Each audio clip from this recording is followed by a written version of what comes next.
Oh, hello, and welcome to another fun-filled edition of Adam's Music Box. For today, I want to talk about one of the best live performances captured on videotape. And it's one of my favorite bands of all time. Talked about them a lot on this channel. It's Traffic, live in Santa Monica in 1972 at the wonderful Santa Monica Civic Center, where they've held many concerts. They did the Tammy Show there, many Oscars there. Wonderful big stage, totally unobstructed view from anywhere in the whole. Great place. They should really open it back up. But anyway, it is a wonderful performance. And the way I would describe it is a band that's both very high energy, but totally at peace and content with itself.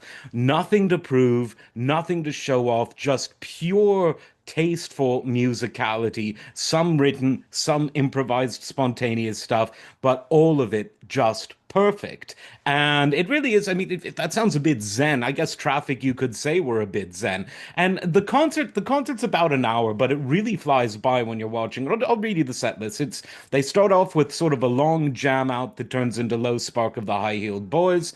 Then Light Up or Leave Me Alone, which is of course sung by Jim Capaldi. Then they do John Barleycorn. Rainmaker, they really do that one great. Glad, what a song. Freedom Rider, just Glad transitions into Freedom Rider, just like on the album. 40,000 Headmen from an earlier lineup.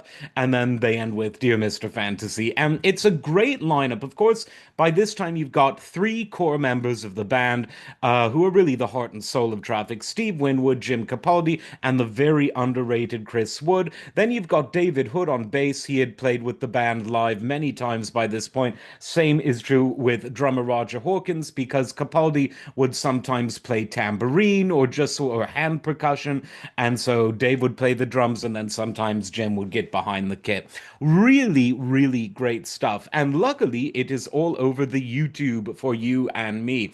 I don't always single out individual performances because there's just so many good ones, but for some reason I just felt like really sort of recommending this one, because it's one of those things where even if you're unfamiliar with the band's songs, or even if you're unfamiliar with this style of music, it's just one of those concerts where you sit back and think, this is so cool and so fun and just so right.